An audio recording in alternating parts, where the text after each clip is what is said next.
Estamos ao vivo já. Vamos ver, o pessoal está entrando aqui agora. A gente está ao vivo com o Matheus e com a Larissa, que me convidaram para bater um papo com ele e responder algumas perguntas da juventude, sobre juventude na política, educação pública e política em geral. Então, sejam bem-vindos ao nosso Face. Boa tarde, Larissa. Boa tarde, Matheus. Então, boa tarde, Requião. Tudo bom? Tudo tranquilo. Boa tarde, deputado. Tudo bom? Tudo bom, Matheus. Vamos lá, vamos responder as perguntas do Matheus e da Larissa. Vai começar com as perguntas do Matheus. Foi o combinado ali antes da gente começar. Então, a primeira pergunta é tua, Matheus. Manda lá. Bom, primeiramente, deputado, agradecer por aceitar o nosso convite, né, de estar dando esse espaço para a juventude no estado. A minha primeira pergunta seria na área da educação. Desde o início do atual governo, a educação pública vem sofrendo diversos ataques, quanto à autonomia, corte de verba, corte de bolsa. Qual seria o objetivo do atual governo de atacar a educação pública? O mesmo objetivo do governo anterior, do qual ele fez parte. Ratinho Júnior é uma continuação do governo Beto Richa, se não for uma continuação piorada do governo Richa. A ideia do Ratinho e do seu secretário é do desmonte da educação pública. Eles não gostam de educação pública gratuita, de qualidade, eles não gostam do ensino público, eles não gostam da coisa pública em geral. Eles buscam a desconstrução do ensino público, eles querem contratar escolas particulares, né, sem nenhum controle de qualidade de ensino para cuidar da educação do Estado. E o objetivo principal do FEDER e do Ratinho é desmontar a educação pública do Paraná, você não tenha dúvidas disso. Eles veem a educação como gasto, não como investimento. São da mesma escola do ex-governador Beto Richa e, é o que tudo indica, terão o mesmo fim. Então, agora eu queria fazer uma pergunta. Qual seria a melhor forma da juventude exercer a política? Participando. Usando as redes sociais não só para fazer dancinha, não só para fazer meme, não só para dar risada, mas para colocar a sua opinião, colocar a sua voz, interagir com os mais velhos. Não digo discutir, porque os cabelos brancos e a experiência dos mais velhos, né, podem muito mais agregar informação para nós do que nos atrapalhar. Mas é preciso conhecer a história, conhecer o que aconteceu no mundo, o que aconteceu no nosso estado, de onde viemos e para onde queremos ir. Então, a juventude precisa se engajar mais na política, entender que a coisa pública, né, é o que dará à maioria dos jovens brasileiros a chance de uma vida melhor. É a saúde pública de qualidade, é o ensino de qualidade, é um Estado parceiro que entenda que menos imposto gera mais emprego, é um Estado que busca investimentos em infraestrutura, industrialização, mas a juventude, principalmente as gerações depois da minha, hoje estou com 40 anos, elas colocaram na cabeça que política era coisa de bandido, que política era coisa de gente mais velha, que política não cabia, que não era algo interessante, não era cool, não era interessante, não fazia parte da moda você ser politizado. Só os nerds gostavam de política, e não é bem assim. Essa despolitização que nós temos hoje no Brasil gera idiotas como Bolsonaro na presidência da República, né? Um ódio a um partido nos fez escolher algo muito pior. O PT, e vocês são da juventude do PT, cometeu muitos erros. E cabe ao PT se repensar, se debater, se estudar. Não sou eu de fora que vou dizer o que vocês têm que fazer. Mas os erros do PT geraram, através de políticas nas redes sociais, muito bem elaboradas por grupos econômicos e grupos políticos muito bem articulados, o ódio. E o ódio, né, plantado, nós colhemos o Bolsonaro. E hoje estamos aí com um governo sem ministro da Educação, sem Ministério da Cultura, sem ministro da Saúde, no meio de uma pandemia de saúde. Então, a juventude precisa se engajar, Larissa. A juventude precisa entender que política é que vai definir o futuro deles. O futuro das pessoas está inteiramente ligado à política de Estado. Que tipo de Estado queremos, que tipo de estrutura vamos oferecer, que tipo de cobrança podemos fazer. Então, os jovens precisam tirar esse véu, sair dessa penumbra, né, de que política não é uma coisa boa, E se essas pessoas boas, bem intencionadas, não participarem da política, só sobram os canalhas. Os canalhas têm participado há muito tempo. Bom, deputado, lá no em meados de março, né, no início da pandemia, com a suspensão das aulas presenciais, foi implantado o modelo proposto, né, pelo Renato Feder, de aulas não presenciais, né? Qual é o posicionamento do deputado a respeito dessas aulas não presenciais, que muitos alunos não têm condições de acompanhar? Muitos alunos não têm condições, muitos pais não têm condições de proporcionar aos seus filhos as condições ideais para isso. Eu acho que se fosse um algo a mais, um plus, um extra, o ensino à distância era muito interessante. Mas ensino à distância, principalmente para pré-adolescentes, é comprovado já que não funciona. Você tem diversos artigos de pedagogos muito sérios tratando desse tema. O ensino à distância, já para jovens adultos, ele até pode funcionar. Mas nós temos que levar em consideração a realidade paranaense. No Paraná, a internet não está em todo lugar, principalmente no interior e no campo. A internet é ruim, é de péssima qualidade. Essa história de que todo mundo tem um telefone celular é mentira. Toda família tem um telefone celular, mas nem toda família tem um telefone smartphone para cada um dos seus filhos poder assistir às aulas. Nem todos os pais têm condições de ter multitelas em casa, uma televisão, um computador e um telefone. E as famílias que têm 3, 4, 5 filhos em idade escolar. E os pais e as mães que não podem estar em casa nesse momento ou que utilizam o telefone também no seu trabalho. Então foi muito mal pensado. E a realidade foi maquiada com pesquisas absurdas, com depoimentos ridículos de professores sendo forçados a dizer que estava funcionando. Mas se você ver, a presença dos alunos é muito baixa no Aula Paraná. Não funciona do jeito que eles pintam a educação. Os nossos professores fazem milagres, se matam, tiveram que se reinventar, porque quase nenhum professor, para não dizer nenhum professor do Paraná no ensino público, tinha preparação para videoaulas. E depois os professores tiveram confusões com o mural, com presença, como dar a aula. As aulas se misturaram, os alunos não dominaram direito o tema, os pais estão perdidos. Então, o que há, na verdade, é um grande teatro. O que eles estão fazendo, Feder e Ratinho? Preparando material para a campanha de televisão para a próxima eleição. Vão dizer que, durante a pandemia, eles revolucionaram a educação e criaram o ensino à distância. E vão usar essas pesquisas falsas, esses números manipulados, para cada vez mais tentar acabar com a educação e tentar acabar com o número de professores no Paraná. Como eu disse, para eles, educação é gasto. E eles querem gastar dinheiro com os seus amigos. Eles não querem investir no futuro do Paraná, Matheus. Então, eu tenho uma pergunta, assim, voltada à juventude também, a volta, assim. O que você pensa de jovens que apoiam as ideias que o Bolsonaro defende? Tipo, tortura, esse tipo, racismo? O que tu pode falar para nós? Uma pessoa que é racista é, antes de mais nada, um ignorante. Não teve acesso à educação, não teve acesso a informações decentes e foi criado num lugar, numa família muito ruim. Nós não nascemos odiando as pessoas, nós aprendemos a odiar as pessoas, nós aprendemos a ter preconceito, nós somos levados a esse absurdo. Somos todos seres humanos. Qualquer tipo de preconceito, ele advém da ignorância, da falta de informação. Então, o que nós temos são pessoas que estavam desesperadas para se encaixar, a pertencer a algum grupo, e a moda foi falar essas besteiras. A moda foi dizer que o militarismo no Brasil foi ótimo. Não foi. Foi sangrento, foi assassino, foi um absurdo e não foi livre da corrupção, como não é livre da corrupção o governo federal hoje.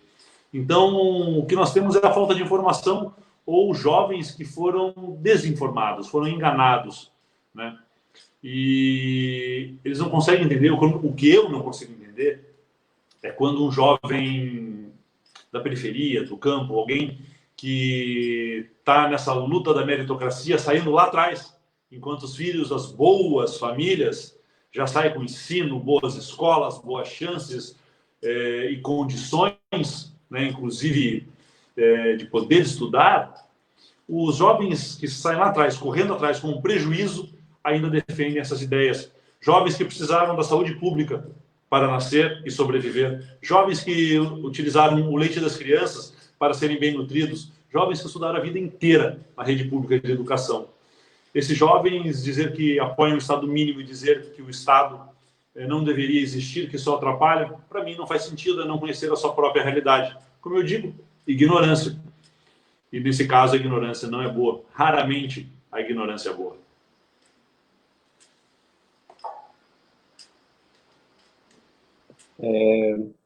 Bom, deputado, o seguinte, no meados do ano passado surgiu a proposta do programa Futuris, né, que foi acho uma tentativa de privatizar, né, as universidades públicas federais.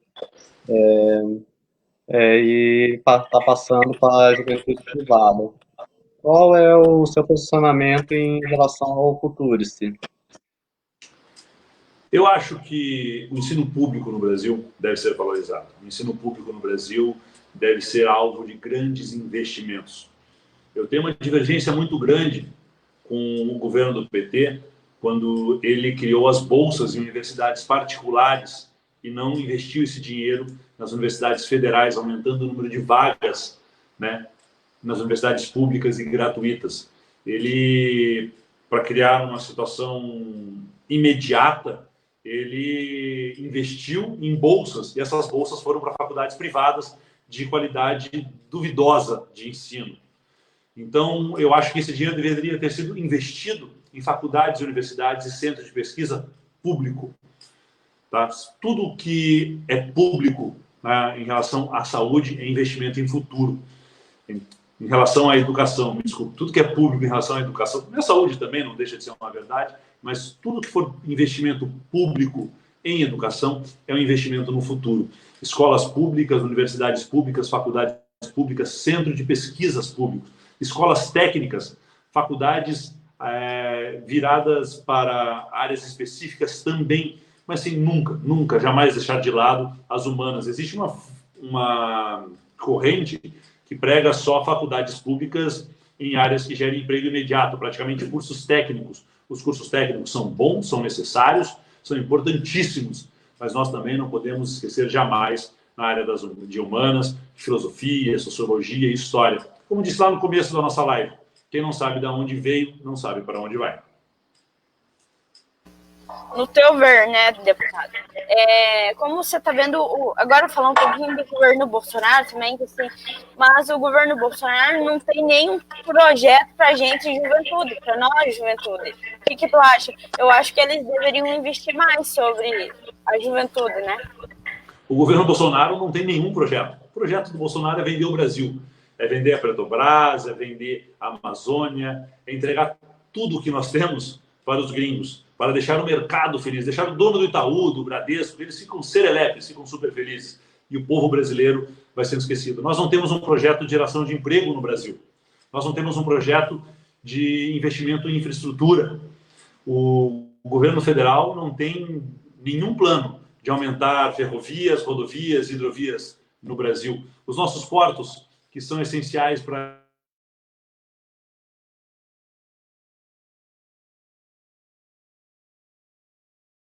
uma ligação e...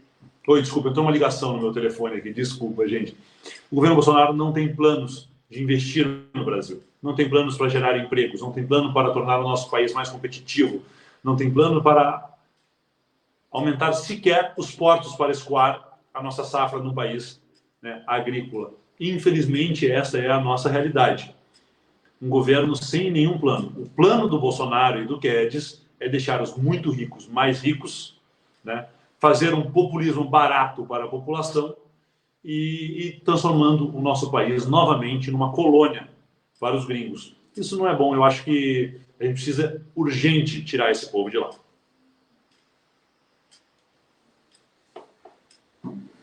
Deputado, cada vez mais os grupos de juventude sofrem com o desinteresse, né, de novos membros, está envelhecendo, cada vez menos jovens interessados na política, em aparecer em coletivos estudantis.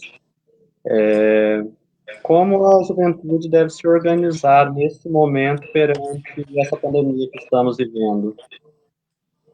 A juventude deveria ser a mais organizada.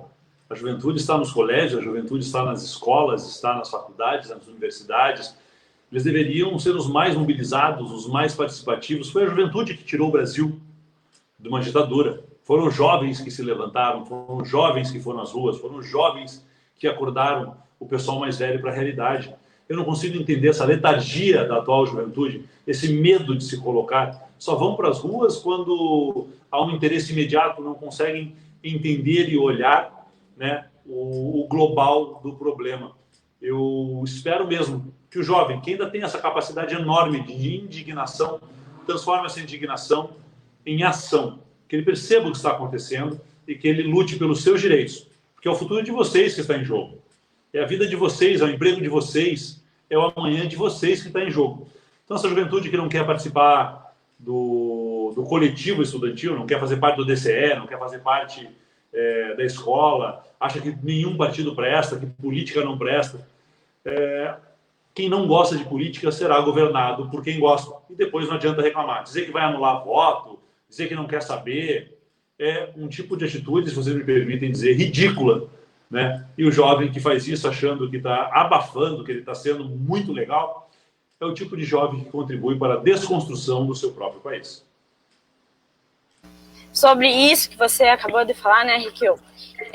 Podemos dizer assim que tem muitos jovens que têm essa mentalidade que política não presta e assim, e a gente tenta conversar, indo por aqui, conversar, assim, tipo, olhar no olho como essa era tem que ser virtual, olhar no olho, conversar, tentar dialogar com a pessoa, eles não querem saber, eles meio que ignoram o que a gente fala. E aí agora nós temos um presidente, podemos dizer assim, que não tem nem noção do que é ser presidente.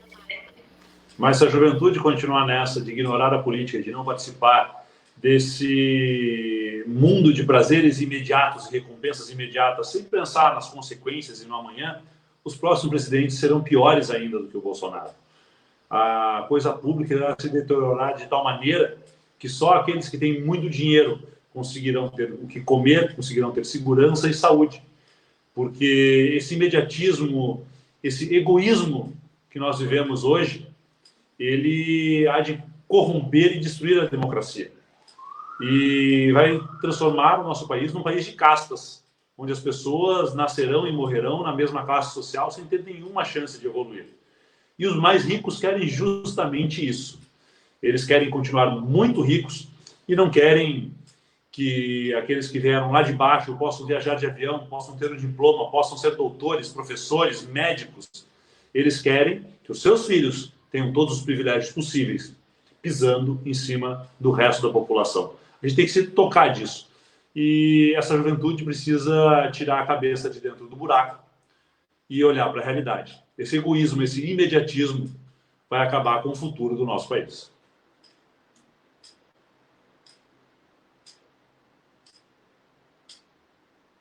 Vocês estão mudos os dois. O microfone está sem som. Vamos lá, libera o microfone para fazer a pergunta. E tipo assim, e como não é só para os jovens, o Bolsonaro tem uma política de só favorecer o que podemos dizer assim, os que têm dinheiro, milionários e coisa. E é triste você ver pessoas, vamos dizer, classe média, que apoiam esse tipo de política.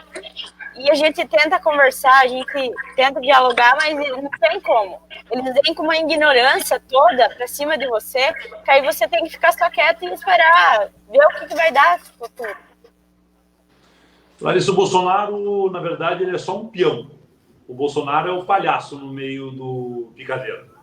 O grande inimigo do Brasil chama-se Paulo Guedes e o grupo de economistas que tem tocado o Brasil. O Bolsonaro está lá para nos divertir e nos desviar. A gente passa a olhar as besteiras que faz o presidente, as bobagens que ele diz, Enquanto isso, Paulo Guedes e seu grupo cada vez mais entregam o Brasil aos banqueiros e ao mercado internacional. E muita gente que trabalha no campo, que tem terras, que é produtor, acabou se iludindo com o discurso Bolsonaro e quer tanto acreditar que, de certa forma, assim, fica meio cego, porque é difícil para alguém reconhecer o seu erro, justificar o atual presidente. Mas eu tenho certeza que, com tudo que está acontecendo, as pessoas vão botar a mão na consciência e vão repensar, né, o Brasil. E é aí que vocês, jovens, entram. É aí que vocês têm que trazer informações de verdade. É aí que vocês têm que trazer mais do que traz o WhatsApp. Porque hoje, a nossa juventude, ela se informa pelo WhatsApp. Ela lê só o título da matéria. Ler um texto, interpretar um texto, não tem sido algo comum da juventude. E essa interpretação de texto é essencial. E quando a juventude engole dogmas, quando a juventude aceita verdades inteiras, fechadas, como absolutas, ela não pensa, ela não questiona, e esse questionamento, a dúvida, é essencial para a formação de uma sociedade.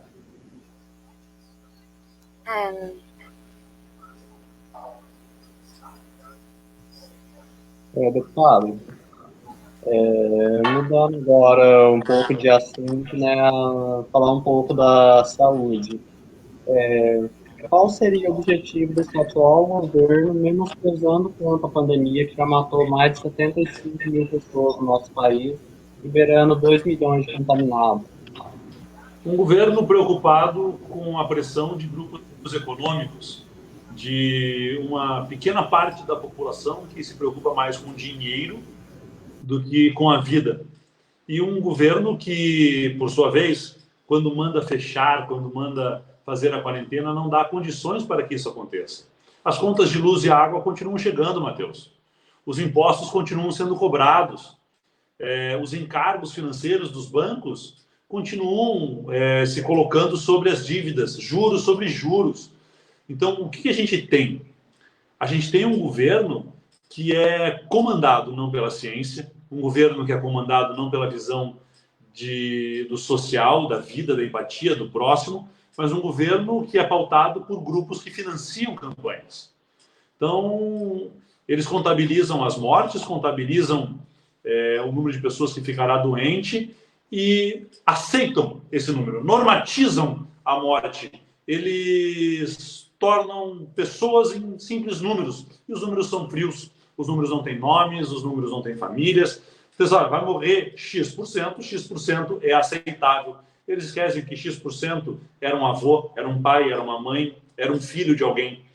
Então, o que está em voga, tanto no governo Rato quanto no governo Bolsonaro, é o interesse de grupos econômicos, não o interesse na vida. Porque se o interesse fosse na vida, o Estado, tanto o Paraná quanto o Brasil, estaria abrindo mão de impostos nesse momento, estaria subsidiando empresas, indústrias e o produtor rural para que ele não precisasse demitir e não precisasse pedir a falência. Nós estaríamos subsidiando água, luz para quem mais precisa, garantindo que as pessoas possam ficar em casa tendo condições dignas. Mas não, nós estamos pedindo para que as pessoas fiquem em casa, cobramos imposto, cobramos tarifas, não deixamos trabalhar, mas apresentamos a conta e o governo não abre mão de um centavo. É um governo desumano, Matheus. Esse é o problema na saúde do atual governo. Um governo de grupos econômicos, de cifras, e não um governo que trabalhe para cuidar das pessoas. O problema é colocar essa conscientização na cabeça da população. Esses dias, eu estava numa unidade básica de saúde, um senhor mas o presidente da República não usa máscara. O povo tem que ter consciência que se o presidente da República ficar doente igual ele ficou, ele não vai em fila de SUS, ele não vai ir de madrugada atrás de uma consulta. Ele vai para o hospital de primeira linha, para Albert Einstein, Sírio-Libanês, ele não vai sofrer por falta de UTI. Por isso que ele tem esse menosprezo. Nessa história, quem sofre é a classe pobre, a classe trabalhadora, que tem que ir em frigorífico, acaba se contaminando. Muitas vezes a empresa não dá uma assistência correta para a pessoa. Então, nessa história, quem sofre totalmente é a classe trabalhadora. A classe do Bolsonaro, a classe dos ricos, não está nem aí, porque o tratamento para eles não vai faltar, porque eles têm condições de pagar. Eles têm condições de pagar, eles têm condições de sair do país, eles têm condições de contratar uma UTI tendo a sua própria casa. A corda sempre estoura do lado mais fraco, isso é verdade. Então nós estamos aí com esse dilema. E o Covid vai cada vez mais pegar a classe trabalhadora. A classe que você falou, está num frigorífico, que está nas grandes cidades, apinhada num ônibus para poder ir trabalhar e voltar. Então não adianta dizer, lá no shopping todo mundo se cuida. Mas aquele vendedor que veio com 200 pessoas no ônibus que deveria ter 40, né? O frio que está fazendo aqui no Paraná, a chuva, os vidros fechados. Então as pessoas não levam em consideração a contaminação, a taxa de contaminação, e que eles colocam em risco sempre os menos favorecidos. A madame vai para o shopping no seu carro, no ar-condicionado, sozinha, né? E o trabalhador, a menina que estava limpando o shopping, o segurança, o atendente da loja, ele teve que entrar num ônibus lotado para chegar lá. Então as pessoas não levam em consideração a realidade das outras. Esse é um grande problema que nós temos hoje, volta do egoísmo, né? As pessoas estão cada vez mais egocêntricas e não pensam no próximo. Pois é, se eles fossem ter, no início assim, dessa pandemia, o governo Bolsonaro tivesse tomado alguma medida que protegesse esses trabalhadores, talvez nós não teríamos tantos mortos como estamos hoje. Como o Matheus falou, passou de 75 mil mortos. É um absurdo, Larissa. O vereador Carlos, aqui de Nova Esperança, 4 novos casos em Nova Esperança, todos eles de funcionários de frigorífico, né? Então, é essa a realidade do Estado. Não pode parar. Mas, gente, a gente não pode parar um pouco para se organizar? O problema é que nós não paramos lá no começo, quando deveríamos, não nos organizamos, não pensamos. E aqui no Paraná, o hamster, o menino rato, ele não tem capacidade de fazer um planejamento sério sobre quarentenas, lockdowns e para preparar o Estado para enfrentar essa doença. É tudo na base do susto, na base dos likes no Facebook. Infelizmente, nós temos um governo que está desgringolado, ele está acéfalo, não tem uma cabeça. O governador sumiu, está escondido embaixo de alguma mesa do Palácio Iguaçu, terceirizando suas decisões para secretários, sofrendo pressões absurdas de grupos econômicos, cada hora diz uma coisa. É um governo que não estava preparado, é um governador que não estava preparado. É um ótimo menino, mas não passa disso. É um menino, o Ratinho Júnior, não é um governador. Eu vejo agora, nas últimas semanas, né, ganhando força de uma volta às aulas a partir do mês de setembro. Todos os pais querem a volta às aulas. O seu pai quer. Todo mundo que tem uma criança em casa quer a volta às aulas. Ele não quer que os filhos percam o ano. O problema é como voltar às aulas, não é nem quando, Matheus. O problema é como. Quais são as condições ideais de uma volta às aulas? Como é que a gente pode mandar as crianças para o colégio sem que eles sejam vetores de contaminação e contamine os seus pais, os seus avós, os seus tios, os seus irmãos? Eu tenho, inclusive, um projeto de lei na Assembleia, não tratando de quando, mas tratando de como. Um projeto que prevê um protocolo de segurança para pais, professores, funcionários e alunos. Esse projeto vai ser debatido quarta-feira que vem, né, numa audiência pública virtual com a comissão especial que nós teremos lá na Assembleia, uma frente de combate ao Covid. Mas o governo tem negociado diretamente com as escolas particulares, que não querem dar descontos, e eles têm um interesse enorme também de voltar às aulas para poder cobrar mensalidades, faculdades, escolas. Então, quem está capitaneando isso pelo governo são donos de empresas, donos de faculdade, donos de escolas que querem lucrar, querem voltar a dar qualquer tipo de aula para poder cobrar mensalidades. O governo troca os pés pelas mãos mais uma vez. Nós devemos estar preocupados com a saúde e a segurança de alunos, pais, professores e funcionários, não com a saúde econômica do dono da escola ou da faculdade. Como tu vai confiar num presidente que ele foi eleito por fazer fake news? Você lê uma notícia e você não sabe mais se é fake ou se é real. Tipo, ele, sei lá, é um presidente que não tem cabeça. É um presidente de mentira. Como ele disse, ele é um personagem. Quem toca o Brasil hoje é a equipe econômica do Guedes, que está entregando tudo que é nosso, tudo que nós levamos uma vida inteira como nação para construir, para fazer, para preparar, para chegar aonde chegamos, né? o Guedes e a sua equipe querem entregar para empresas americanas, chinesas, europeias, não interessa a quem, desde que eles tirem do Brasil. O Brasil está sofrendo um golpe, está sendo invadido de uma forma legal e com a ajuda do governo, por empresas estrangeiras que vêm aqui ganhar muito dinheiro e levar esse dinheiro para fora do Brasil. Bom, deputado, hoje uma das questões que eu vejo no momento também muito prejudicial é a questão das mensalidades para quem estuda em faculdades particulares, né? Eu vejo a União Paranaense de Estudantes fazendo campanhas, DCEs, centros acadêmicos, todo mundo fazendo campanha por uma redução, ou por um apoio do governo nesse momento, e o governo não faz nada.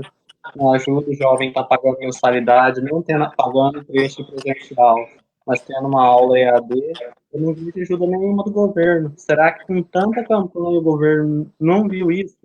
Não viu que ele precisa intervir, que ele precisa ajudar a juventude? O governo viu isso sim, Matheus. Você pode ter certeza que o governo viu e está preocupado com o lucro dos donos de escolas e faculdades.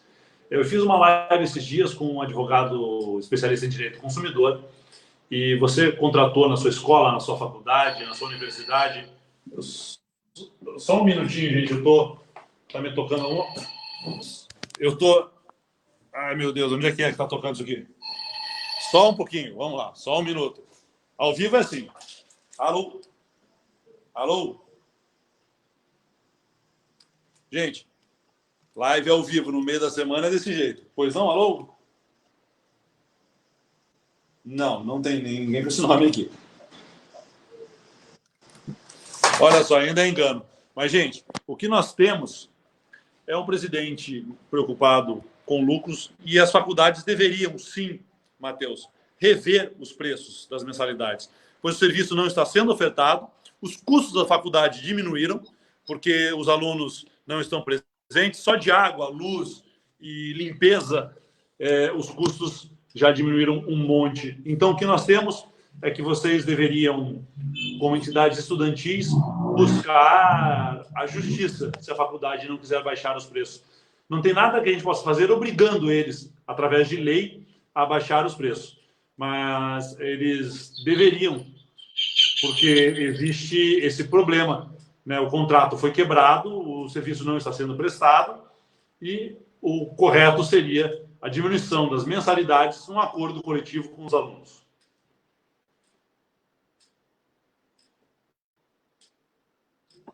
Bom, acho que a Larissa está com um pouco de dificuldade. A Larissa está com um problema aqui também. Eu tô com problema, tá caindo fora a minha imagem, não sei, ó, já cai de novo.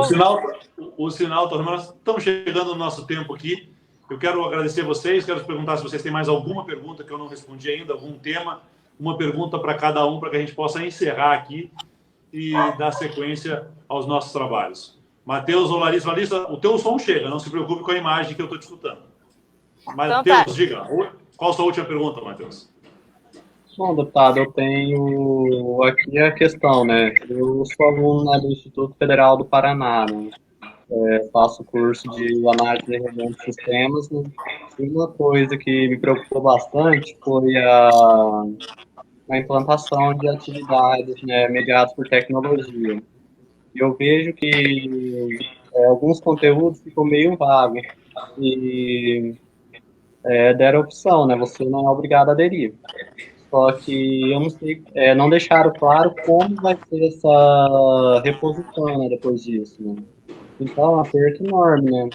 Então, o que o deputado teria a dizer sobre o futuro da educação, mediante os próximos meses? A educação vai precisar se reinventar. Não sei os próximos meses, Matheus, eu sei os próximos anos, as próximas décadas, né? Nós teremos daqui para frente um mercado de trabalho diferente, a realidade está mudando, as pessoas vão se readequar e a educação precisa se reinventar. Nós temos que buscar novos acessos a vocês jovens, novas maneiras de manter o interesse, novos cursos e novas maneiras de capacitar vocês nesses cursos para que vocês possam atuar nesse mundo tecnológico que nós temos hoje. Então, nós precisamos entender, né, essas mudanças que estão acontecendo, e a educação vai precisar mudar, inclusive, em especial, as faculdades e universidades. Eu acho que a gente precisa se readequar né? Porque a realidade já estava mudando e essa pandemia vai dar uma acelerada nessa mudança.